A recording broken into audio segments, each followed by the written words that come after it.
स्वागत है आपका AK ऑनलाइन क्लासेस में। और इसमें अपने रीड लेवल सेकंड का जो केमिस्ट्री पार्ट है, इस केमिस्ट्री पार्ट को डिस्कस कर रहे थे। और प्रीवियस वीडियो के अंदर अपने डाल्टन के परमाणुवाद सिद्धांत को देखा कि डाल्टन का परमाणुवाद सिद्धांत क्या था और इसकी क्या कमियां अपने को देखने को मिली कि डाल्टन के परमाणुवाद सिद्धांत में क्या कमियां रही थी। इसके बाद में अपने इसमें जो छोटे छोटे जो टॉपिक हैं जो सिलेबस में मेंशन नहीं है, लेकिन जो आगे जो पार्ट है या जो क्वेश्चन है उनके अंदर आते रहते हैं, तो उनकी बात करते हैं। कि सबसे पहले अपने बात करें कि जो तत्वों का जो प्रतीक दिया जाता है, ठीक है। तो अपने यहाँ पर जो आज जो टॉपिक स्टार्ट करेंगे वो है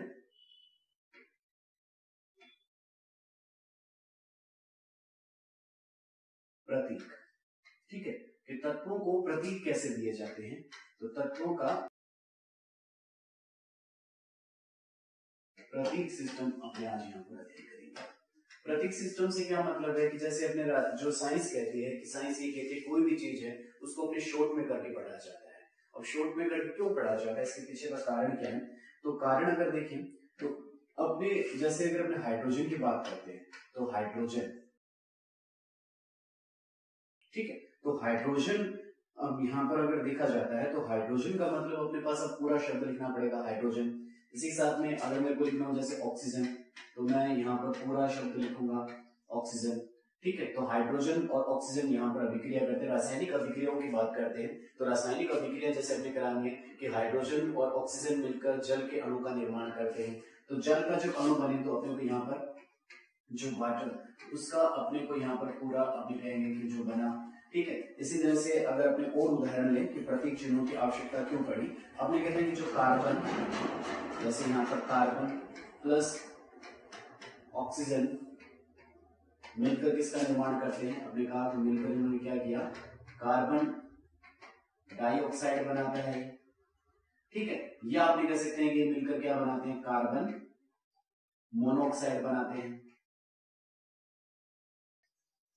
तो अब यहाँ पर देखो अपने को इतना लंबा लिखना पड़ रहा है इस अभिक्रियाओं को जो अपने प्रदर्शित किया जा रहा है या अभिक्रियाओं को जो अपने दर्शा रहे हैं, तो इतना लंबा यहाँ पर इसको अपने लिख रहे हैं।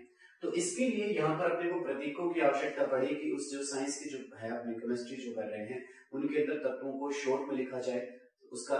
तो शॉर्ट करने के लिए विभिन्न वैज्ञानिक थे, उन्होंने अलग अलग जो प्रतीक चिन्हों को प्रयोग में लिए गए, लेकिन वो जो तरीके थे वो काम में नहीं आए क्योंकि उनको रटना पड़ रहा था। तो इसके लिए हमारे पास इसमें वैज्ञानिक आए और वैज्ञानिक थे बर्जीलियस, ठीक है। तो बर्जीलियस,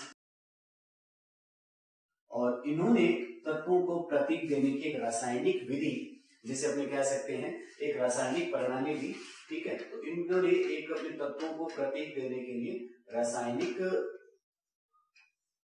प्रणाली देते हैं। और इनकी जो रासायनिक प्रणाली है वो किस पर आधारित थी, लैटिन भाषा के ऊपर आधारित थी, ठीक है। तो इनकी जो रासायनिक प्रणाली है वो किस पर आधारित थी, लैटिन भाषा के ऊपर आधारित थी। लैटिन भाषा में तत्वों को प्रतीक चिन्ह इन्होंने दिए गए। अब जैसे प्रतीक चिन्ह इन्होंने कैसे दिए, ये क्या कहते हैं कि जो तत्व है जिससे उसका नाम शुरू होता है उसका प्रथम जो शब्द है या जो प्रथम अल्फाबेट है, फर्स्ट अल्फाबेट है, उसको उसके प्रतीक चिन्ह के रूप में प्रयोग में लिया जाएगा। कैसे, जैसे अपने बात करें कि ऑक्सीजन की बात करते हैं तो ऑक्सीजन, इसका जो फर्स्ट अल्फाबेट है, फर्स्ट अल्फाबेट क्या आता है, ओ। तो इन्होंने ऑक्सीजन को जो प्रतीक दे दिया वो क्या दिया, ओ। इसी तरह से फर्स्ट अल्फाबेट अगर अपने बात करते हैं हाइड्रोजन, तो हाइड्रोजन में जो फर्स्ट अल्फाबेट क्या आता है यहाँ पर, एच। तो इन्होंने जो प्रतीक चिन्ह के रूप में इन्होंने एच को शब्द को प्रयोग में लिया। तो इन्होंने सिंपल सी प्रणाली दी कि जो तत्व का जो नाम है या जो परमाणु का जो नाम है उनके शब्द का जो फर्स्ट अल्फाबेट है वो प्रतीक चिन्ह के रूप में प्रयोग में लिया जाता था। लेकिन यहाँ पर दिक्कत ये आई बाद में चलकर, वो आई जैसे अपने पास जैसे इससे मिलता जुलता एक शब्द और आ गया, वो शब्द था हीलियम। अब हीलियम में क्या है, देखिए अपने पास कि यहाँ पर एच तो अपने पहले शब्द प्रयोग में ले चुके हैं और हीलियम में भी जो फर्स्ट अल्फाबेट है वो क्या आ रहा है, एच आ रहा है यहाँ पर। तो ये कहता है कि अगर उस शब्द को या उस अल्फाबेट को अपने पहले प्रयोग में लिया जा चुका है, जैसे हाइड्रोजन में एच अपने पहले प्रयोग में ले चुके हैं, तो दोबारा अपने क्या करेंगे, उसके लिए फिर क्या करते हैं, उसका जो दूसरा जो तत्व आया उसका तो एच रहा, हाइड्रोजन का एच ही रहा, लेकिन जो दूसरा तत्व आया उसमें क्या किया गया, एच के साथ में उसका जो सेकंड अल्फाबेट है उस सेकंड अल्फाबेट को भी प्रयोग में लिया गया। तो यहाँ पर देख सकते हैं हीलियम में जो सेकंड अल्फाबेट है वो कौन है, ई, तो इसका जो प्रतीक चिन्ह है क्या बन गया, एच ई बन गया। ठीक है, इसी तरह से जो बाकी तत्व हैं, कुछ एक तत्व ऐसे हैं जो जिनको अपने लेटिन भाषा के अंदर ही प्रयोग में लेते हैं। जैसे हम जो शब्द प्रयोग में लेते हैं वो जैसे हमें लिया जाता है सोडियम, लेकिन इसको नाम क्या दिया जाता है, Na। तो Na जब नाम दिया जाता है, देखिए इसमें प्रथम शब्द तो S है और अगर दोनों लेते हैं तो SO। Na तो यहाँ पर कहीं आ ही नहीं रहा, तो ये कहते हैं जो Na, क्योंकि हमने कहा कि जो ये इनकी जो प्रणाली थी, जो प्रतीक चिन्ह की, वो कैसी थी, लेटिन प्रणाली थी। तो लेटिन प्रणाली के अंदर यहां पर अपने कहें कि जो Na है, उस Na का जो अर्थ निकलता है वो क्या होता है, नेट्रियम। ठीक है, तो नेट्रियम में देख सकते हैं यहां पर क्या शब्द आ रहा है अपने सामने, Na शब्द प्रयोग में आ रहा है, Na अल्फाबेट प्रयोग में आ रहा है। तो कुछ एक नाम लेटिन भाषा से सीधे ही उनके प्रतीक चिन्ह को, नाम उसको सोडियम दे दिया गया, लेकिन उसका प्रतीक चिन्ह जो है वो लेटिन भाषा का ही अपने प्रयोग में ले रहे हैं। इसी तरह से गोल्ड की बात कर सकते हैं अपने, ठीक है, लेकिन गोल्ड को जो प्रतीक चिन्ह दिया जाता है वो क्या दिया जाता है, AU दिया जाता है। तो अब AU के हिसाब से तो अपने यहाँ पर गोल्ड के हिसाब से या तो इसको G देना चाहिए था या GO देना चाहिए था, लेकिन इसका जो नाम है वो नाम क्या होता है इसका, ओरम। तो ओरम के अंदर देख सकते हैं अपने AU शब्द को प्रयोग में या AU अल्फाबेट को प्रयोग में ले रहे हैं। इसके आधार पर इसे जो नाम दे दिया गया वो नाम क्या दिया गया, AU, इसको प्रतीक चिन्ह के रूप में प्रयोग में लिया गया। इसी तरह से कुछ शब्द जैसे अपने बात करें कॉपर, तो CU, और अपने इसकी जो स्पेलिंग लिखते हैं वो लिखते हैं कॉपर। ठीक है, तो इसके आधार पर इसको या तो C मिलना चाहिए था या O। अब C तो किसको मिल गया, C तो अपने बात करें कार्बन को दे दिया गया, तो पृथक शब्द तो दे दिया गया, लेकिन इसका जो लेटिन भाषा में अगर नाम देखा जाए इसका, तो लेटिन भाषा में इसका जो नाम होता है वो होता है क्यूपर। ठीक है, तो क्यूपर में यहां पर देख सकते हैं CU शब्द को प्रयोग में लिया गया है, इसलिए इसे नाम क्या दिया गया, कॉपर शब्द के लिए अपने क्यूपर शब्द इसमें दिया जाता है। इसी तरह से आयरन के लिए जो शब्द प्रयोग में लिया जाता है वो क्या प्रतीक चिन्ह के रूप में काम में लिया जाता है, Fe, फेरम इसे कहा जाता है। ठीक है, इसी तरह से सिल्वर, Ag, तो Ag का जो लेटिन भाषा में नाम आता है वो आता है अर्जेंटम। ठीक है, तो ये जो लेटिन कुछ एक शब्द ऐसे हैं जिनको लेटिन भाषा के अंदर काम में जो जो प्रतीक चिन्ह है वो शब्द अपने बदल दिए गए, लेकिन जैसे हमने कहते हैं कि जो जैसे एटम था तो एटम एटोमोस से दिया गया, तो उसको अपने यहाँ पर एटम में परिवर्तित कर दिया गया, इंग्लिश में परिवर्तित कर दिया गया, लेकिन यहाँ पर प्रतीक चिन्ह जो थे वो लेटिन भाषा के ही प्रतीक चिन्ह अपने यहाँ पर प्रयोग में लिए जाते हैं। तो ये जो अपने से पूछे कि जो आधुनिक या जो अब अपने जो पद्धति प्रयोग में लेते हैं प्रतीक चिन्हों के लिए, वो किसने दी थी अपने को, वर्जीनियस ने ये जो प्रतीक चिन्ह की जो पद्धति थी वो अपने को यहाँ पर प्रदत्त की गई। इसके बाद में अपने यहाँ पर बात करें कि प्रतीक चिन्हों के बाद में नेक्स्ट जो टॉपिक इसमें रखा जाता है वो रखा जाता है रासायनिक सूत्र का, कि रासायनिक सूत्र कैसे बनेंगे। जैसे अपने तत्व के प्रतीक चिन्ह आ गए, तो प्रतीक चिन्हों को ध्यान में रखने के बाद में अपने आज इसमें जो नया टॉपिक स्टार्ट करते हैं वो नया टॉपिक होगा हमारा रासायनिक सूत्र या केमिकल फॉर्मूले के ऊपर बात करेंगे कि केमिकल फॉर्मूला कैसे बनाया जाता है। ठीक है, तो रासायनिक सूत्र या केमिकल फॉर्मूला किस प्रकार से अपने किसी भी तत्व का अगर अपने को बनाना पड़ जाए तो किस तरह से अपने बनाते हैं। तो रासायनिक सूत्र क्या होते हैं कि अणु को उसके आवेगी परमाणु, क्या है रासायनिक सूत्र क्या होता है, अणु को उसके अवयवी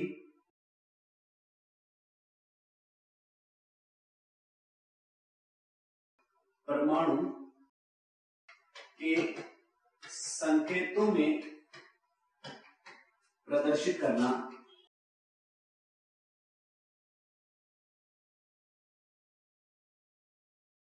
क्या कहलाता है, रासायनिक सूत्र कहलाता है। कि कोई भी जो अपने पास अणु है उस अणु को उसके अवयवी जो परमाणु जिससे वो मिलकर बना हुआ है, बेसिक कंपोनेंट जिससे मिलकर वो अणु बना हुआ है, उसके परमाणु के रूप में यहाँ पर अपने प्रतीक चिन्हों के रूप में प्रदर्शित करना ही क्या कहलाता है, रासायनिक सूत्र कहलाता है। अब अपने पास रासायनिक सूत्र जो बनता है उस रासायनिक सूत्र में जैसे अपने उदाहरण लिया रासायनिक सूत्र का, अपने कहते हैं नमक का जो रासायनिक सूत्र है वो क्या है, NaCl।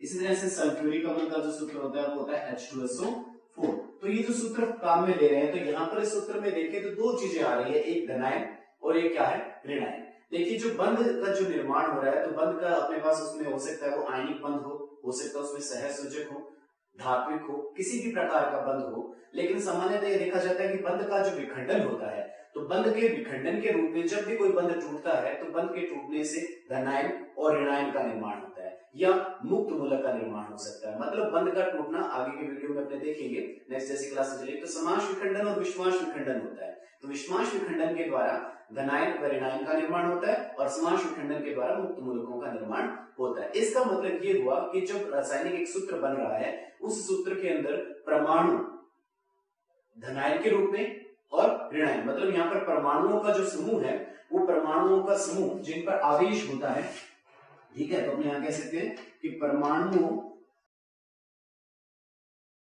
का एक ऐसा समूह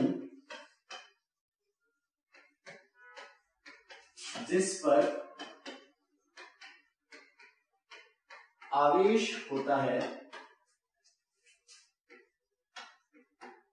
क्या कहलाता है? मूलक, या जिसे अपने क्या बोलते हैं? रेडिकल होता है, ठीक है। तो मूलक या जिसे क्या कहते हैं? रेडिकल कहते हैं। तो परमाणुओं का एक ऐसा समूह जिस पर अपने को क्या देखने को मिलता है? आवेश देखने को मिलता है। वो आवेश धनावेश के रूप में हो सकता है, पॉजिटिव आवेश हो सकता है वो, या वो कैसा हो सकता है? नेगेटिव आवेश हो सकता है। तो परमाणुओं का एक ऐसा समूह जिस पर आवेश होता है उसे क्या कहा जाता है? मूलक या रेडिकल कहा जाता है। अब ये जो मूलक या जो रेडिकल है वो दो प्रकार के हो सकते हैं। अपने पास साधारण मूलक हो सकते हैं और दूसरे कैसे हो सकते हैं? संयुक्त मूलक हो सकते हैं। तो मूलकों के मैं प्रकार की बात यहां पर करूं कि मूलक कितने प्रकार के हो सकते हैं, तो अपने यहां पर देखते हैं मूलकों के प्रकार, ठीक है। तो मूलक कितने प्रकार के हो सकते हैं? तो मूलकों के प्रकार में ना यहां पर देखेंगे, पहला जो मूलक होगा हमारे पास वो कैसा हो जाएगा? साधारण मूलक, ठीक है। पहला मूलक जो है वो मूलक कौन सा होता है हमारे पास? साधारण मूलक।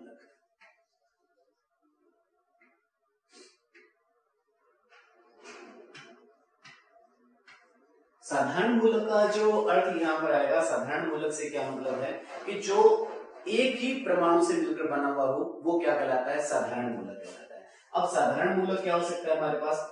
इसको अपने यहाँ पर दो भागों में बांट सकते हैं, ठीक है। ये भाग हो सकता है धनावेशित मूलक हो सकता है,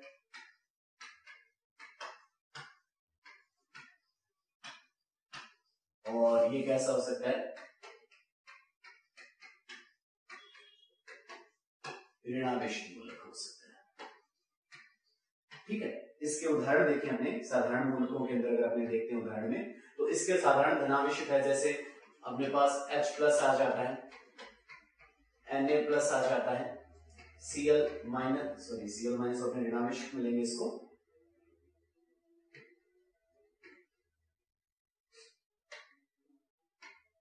ठीक है। धनावेशित में कर रहे हैं अपने पास Al+3 आ जाता है, Mg+2 आ जाता है। तो ये किस कैटेगरी में आ रहे हैं? साधारण मूलकों की कैटेगरी में आ रहे हैं, धनावेशित मूलकों की कैटेगरी में आ रहे हैं कि साधारण मूलक एक ही प्रकार के परमाणु से मिलकर बना हुआ है और जिन पर आवेश कौन सा देखने को मिल रहा है? अपने को धनावेश देखने को मिल रहा है। इस तरह से साधारण ऋणावेशित मूलकों में जैसे उदाहरण में आता है क्लोराइड आ जाता है, ब्रोमाइड आ जाता है, ठीक है। इसके अलावा अपने यहाँ पर उदाहरण में ले सकते हैं ऑक्साइड आ सकता है, साधारण में अपने पास उदाहरण में नाइट्राइड आ सकता है। तो ये साधारण ऋणावेशित मूलकों के उदाहरण आ रहे हैं। इसके बाद में दूसरे जो उदाहरण है अपने पास, जिसमें अपने साधारण में तो अपने धनावेशित और ऋणावेशित की बात कर ली, इसके बाद में दूसरा जो प्रकार है वो दूसरा प्रकार है हमारा संयुक्त मूलकों का, ठीक है। दूसरा प्रकार कौन सा है? संयुक्त मूलक। अब संयुक्त मूलक की अगर बात करें तो ये भी दो प्रकार का हो सकता है। इसका जो पहला भाग हो सकता है वो कौन सा है हमारा? धनावेशित संयुक्त मूलक हो सकता है, ठीक है। और दूसरा इसका जो भाग है वो कौन सा हो सकता है? ऋणावेशित संयुक्त मूलक हो सकता है। मतलब संयुक्त का मतलब क्या हो गया कि दो या दो से अधिक परमाणुओं के मिलने से जो बनेगा उसे क्या कहा जाएगा? संयुक्त मूलक कहा जाएगा। तो संयुक्त धनावेशित मूलकों में अगर उदाहरण लिए जाएं तो इसमें जो उदाहरण आएगा हमारे सामने वो आ जाएगा, जैसे अमोनियम का उदाहरण आ जाएगा। तो अमोनियम संयुक्त धनावेशित मूलक है, ठीक है।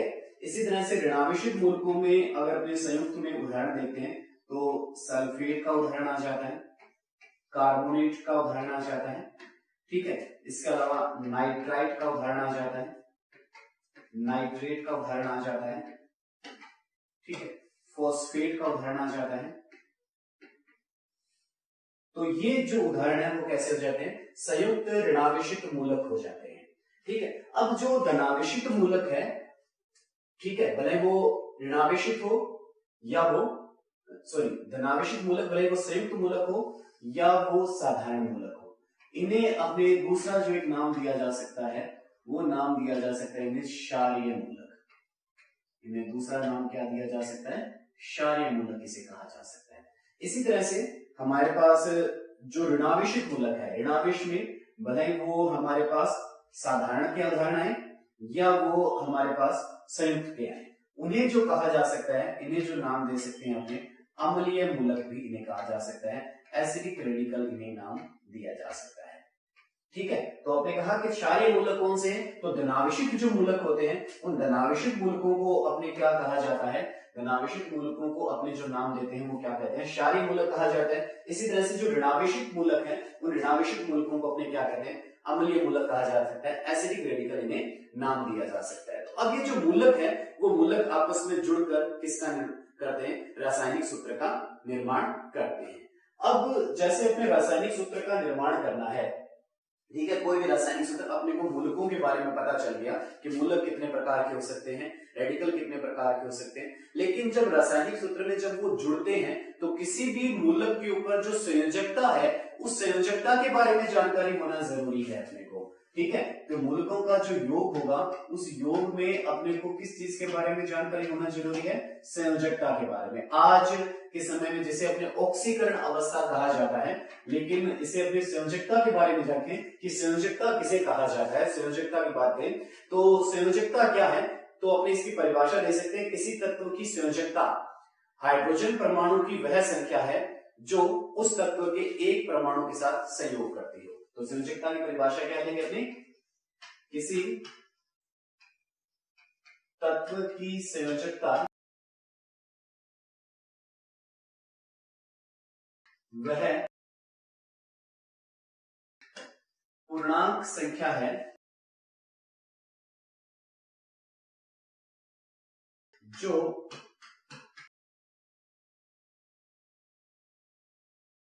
हाइड्रोजन परमाणु की संख्या किसी तत्व के साथ संयोग करती हो। जैसे अपने एक उदाहरण लें यहां पर, और उदाहरण मैंने लिया यहां पर H2O। तो H2O में देख सकते हैं कि ऑक्सीजन जो है, ऑक्सीजन जो तत्व है वो ऑक्सीजन तत्व कितने परमाणुओं के साथ जुड़ा हुआ है, यहाँ पर कितने हाइड्रोजन परमाणुओं के साथ जुड़ा हुआ है, 2। तो इसका मतलब यहाँ पर जो ऑक्सीजन की जो संयोजकता है वो ऑक्सीजन की संयोजकता कितनी होगी, यहाँ पर 2, ठीक है। इसी तरह से अपने CH4 की बात करते हैं तो CH4 में कार्बन कितने हाइड्रोजन से जुड़ा हुआ है, 4 हाइड्रोजन से जुड़ा हुआ है। तो यहाँ पर जो कार्बन की जो संयोजकता है वो संयोजकता कितनी होगी, यहाँ पर 4 होगी, ठीक है। कार्बन की संयोजकता कितनी हो जाएगी, 4। तो परिभाषा के आधार पर अपने बात की गई है। अब अपने कहते हैं कि जैसे संयोजकता तो अपने धनावेशित या ऋणावेशित प्रकार की भी पढ़ते हैं, तो जो धनावेशित ऋणावेशित प्रकार की जो संयोजकता पढ़ते हैं तो संयोजकता के 2 भाग हो सकते हैं। एक तो जो संयोजकता हो सकती है वो हो सकती है आयनिक संयोजकता, ठीक है। पहली संयोजकता कौन सी हो सकती है, आयनिक संयोजकता, और दूसरी संयोजकता होती है जिसे अपने बोलते हैं सह संयोजकता, ठीक है। तो आयनिक संयोजकता धनावेशित या ऋणावेशित प्रवृत्ति की होती है, वो नेगेटिव या कैसी होती है, पॉजिटिव होती है। लेकिन सह संयोजकता जो बात करें तो सह संयोजकता सीधी अपने पास इसके ऊपर किसी प्रकार का आवेश नहीं होता है। जैसे आपने एक उदाहरण है और उदाहरण में लिया जाता है N2O5। तो इस N2O5 में जैसे परिभाषा में तो अपने यहाँ पर हाइड्रोजन की बात की थी, तो यहाँ पर भी अपने सिंपल सी बात कर सकते हैं, कोई भी तत्व है जो अन्य किसी तत्व के साथ किस प्रकार से जुड़ा हुआ है। तो जैसे यहाँ पर देख सकते हैं N2O5 में इस प्रकार की अपने को इसकी संरचना है। तो तत्वों की जो संरचना है उस संरचना के बारे में संयोजकता के लिए ज्ञान होना जरूरी हो जाता है। तो यहाँ पर जो नाइट्रोजन परमाणु है उस नाइट्रोजन परमाणु की अगर अपने से सहसंयोजकता पूछे, क्योंकि N2O5 एक सहसंयोजक प्रकार का यौगिक है, तो इस सहसंयोजक प्रकार के यौगिक में देखते हैं कि प्रत्येक नाइट्रोजन 4 बंध बना रहा है। देखिए कितने, एक ये हो गया और ये 2 3 4, इस तरह से ये भी 1 2 3 4। तो यहाँ पर नाइट्रोजन परमाणु की अगर सहसंयोजकता पूछी जाए तो नाइट्रोजन परमाणु की सहसंयोजकता यहाँ पर कितनी आ रही है, 4 आ रही है। कितनी देखने को मिल रही है अपने को, यहाँ पर 4 देखने को मिल रही है। तो संयोजकता के बारे में आपने बात की कि तत्वों की जो संयोजकता है वो आयनिक या सहसंयोजक प्रकार की जो अपने को संयोजकता देखने को मिलती है। अब संयोजकता को निकालने का तरीका क्या है, संयोजकता को कैसे निकाला जा सकता है? तो संयोजकता निकालने के लिए अपने सूत्र होता है संयोजकता बराबर क्या होती है, परमाणु भार। ठीक है, किसका, जिस तत्व की संयोजकता निकालनी है, परमाणु भार, और बटे में इसमें ले लेते हैं अपने जो तत्व का अपने परमाणु भार, और परमाणु भार को विभाजित कर दिया जाता है तुल्यांकी भार से। परमाणु भार को किससे विभाजित कर दिया जाता है, तुल्यांकी भार से। तो इस तरह से किसी भी तत्व की संयोजकता को ज्ञात किया जा सकता है जब उसके परमाणु भार को किससे विभाजित किया जाता है, तुल्यांकी भार से विभाजित किया जाता है, तो उस तत्व की क्या ज्ञात हो जाती है, संयोजकता ज्ञात हो जाती है। तो इसके लिए अपने को उस तत्व का परमाणु भार का ज्ञान होना जरूरी है और उस तत्व के तुल्यांकी भार के बारे में ज्ञान होना आवश्यक है। तो परमाणु भार क्या है, तुल्यांकी भार क्या है, तो नेक्स्ट वीडियो जो अपने जो परमाणु जो स्टार्ट करेंगे, परमाणु की संरचना, और परमाणु संरचना के बाद में जब अपने परमाणु भार, आणविक द्रव्यमान, मोलर द्रव्यमान, तुल्यांकी भार, इन सभी के ऊपर अपने डिटेल से स्टडी करेंगे। अब ये जो अपना टॉपिक था संयोजकता था कि संयोजकता को अपने किस प्रकार से ज्ञात किया जा सकता है, तो परमाणु भार को यदि तुल्यांकी भार से विभाजित कर दिया जाता है तो वो क्या ज्ञात हो जाता है अपने पास, संयोजकता के बारे में अपने को ज्ञान हो जाता है। ठीक है, तो ये हमारा जो टॉपिक था वो संयोजकता पर आधारित था।